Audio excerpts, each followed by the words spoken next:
சுகாதாரத்துறை அமைச்சர் மா சுப்பிரமணியன் அவர்கள் திருச்சி லால்குடியில இருக்கிற அரசு மருத்துவமனைக்கு திடீர் ஆய்வுக்கு செல்லும் போது அங்க நடந்த ஒரு அதிர்ச்சியான விஷயத்தை பார்த்து கண் சிவக்க கடுமையா கோபம் அடைஞ்சது மட்டும் இல்லாம அந்த அதிர்ச்சியான விஷயத்துல மாட்டிய பெண் மருத்துவரை கடுமையா திட்டி லெப்ட் ரைட் வாங்கியிருக்காரு. ஆய்வுக்கு சென்ற அமைச்சர் அவர்கள் ஒவ்வொரு விஷயங்களையும் விசாரிச்சுட்டு போகும்போது அவர் கண்ட காட்சி ஒண்ணு மிகப்பெரிய அதிர்ச்சியை ஏற்படுத்தியது. காலில் அடிப்பட்ட ஒரு முதியவர் வந்துட்டு சிகிச்சைக்காக மருத்துவமனைக்கு வந்திருக்காரு. அவருடைய காலில் ரொம்பவே பயங்கரமா அடிபட்டு நடக்கவே முடியாத நிலையில தரையில தவழ்ந்து வந்திருக்காரு. உச்சகட்டமான வெயில்ல கால் வைக்க முடியாத சூட்ல இருக்கிற தரையில தவழ்ந்து வந்த அந்த முதியவரை பார்த்து அமைச்சர் அவர்கள் ரொம்பவே அதிர்ச்சியானது மட்டும் இல்லாம அந்த முதியவரை விசாரிக்கும் போது இன்னும் பேரதிர்ச்சி ஆகிறாரு. அந்த முதியவர் வந்துட்டு சிகிச்சைக்கு மருத்துவரை பார்த்து விட்டதாகவும் ஆனா கட்டு போடுறதுக்கு நடந்து போக சொன்னதா அவங்க சொன்ன விஷயத்த சொல்லியிருக்காரு. இதை கேட்டு கடுமையா கோபமடைஞ்ச அமைச்சர் அவர்கள் மருத்துவமனையில இருக்கிற 3 சக்கர நாற்காலி எங்க அப்படின்னும் இதற்காக நியமிக்கப்பட்ட ஆட்கள் எங்க அப்படிங்கிற மாதிரி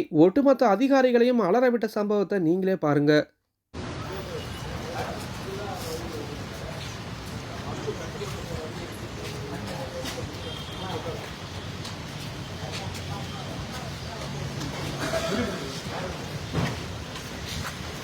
வீடியோ பிடிபிட்டா போடு.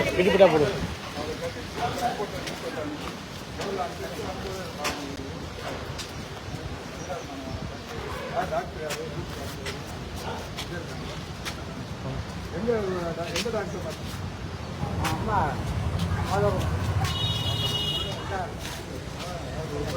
கட்டு போட்டு எந்த ஊருக்கு பஸ்ஸில் போகிறீங்களா? மேலும் அமைச்சர் அவர்கள் வந்துட்டு அந்த முதியவருடைய செலவுக்கு காசு கொடுத்தது மட்டும் இல்லாம உங்களை அனுப்பிய அந்த மருத்துவர் யார் அப்படிங்கிற மாதிரி விசாரிச்சு அந்த மருத்துவர் அறைக்கே போயிருக்காரு. அமைச்சரை பார்த்த உடனே அங்கிருந்த மருத்துவர்கள் ஆடி போய் நிக்கிறாங்க. அமைச்சர் அவர்கள் உள்ள நுழைஞ்ச உடனே ஏமா நடக்க முடியாம ஒரு வயசான முதியவர் வந்தா அவரை இப்படிதான் வெயில்ல தவழ்ந்து போக விடுவீங்களா அப்படின்னும் 3 சக்கர நாட்காலியா இல்ல அப்படின்னும் உங்க வீட்டுல இருந்து யாராவது வைத்தியத்துக்கு வந்தா அவங்களை இப்படி வெயில்ல ஊர்ந்து போக சொல்லுவீங்களா அப்படிங்கிற மாதிரி அந்த பெண் மருத்துவரை பார்த்து சரமாரியா கேள்வி எழுப்பியதோட பயங்கரமா திட்டியும் தீர்த்திருக்காரு. இதோட மட்டும் விட்டுறாம கட்டு போடுற இடத்துக்கே சென்று அந்த முதியவருக்கு சிகிச்சை நடக்குதா அப்படிங்கறத தெரிஞ்சுக்கிட்டு நடக்க முடியாத அந்த முதியவரை தனி ஆம்புலன்ஸ் மூலியமா அனுப்பி வைங்க அப்படிங்கிற மாதிரி அதிகாரிகளுக்கு உத்தரவையும் விட்டிருக்காரு. 108 தான் சார். 108 சரிங்க சார்.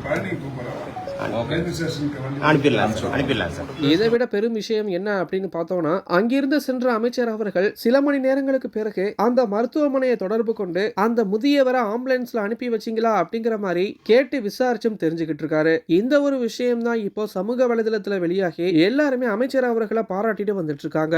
அமைச்சர் மா சுப்பிரமணியன் அவர்கள் தொடர்ந்து தமிழகம் முழுக்க எல்லா மருத்துவமனைகளுக்கும் திடீர் ஆய்வுக்கு சென்று அங்க நடக்கிற நல்ல விஷயங்களை பாராட்டுறதோட அவலமான விஷயங்களை சரி செஞ்சுட்டு வந்துட்டு இருக்காரு. இவருடைய செயல்களை இப்போ தமிழக மக்கள் எல்லாருமே பாராட்டியும் அவங்களுடைய கருத்துக்களையும் தெரிவிச்சுட்டு வந்துட்டு இருக்காங்க. நீங்களும் உங்களுடைய கருத்துக்களை தெரிவிக்க கீழே இருக்கிற கமெண்ட் பாக்ஸ்ல போஸ்ட் பண்ணுங்க. மேலும் இது போன்ற செய்திகளை தெரிஞ்சுக்க நம்மளுடைய சேனலை சப்ஸ்கிரைப் பண்ணுங்க.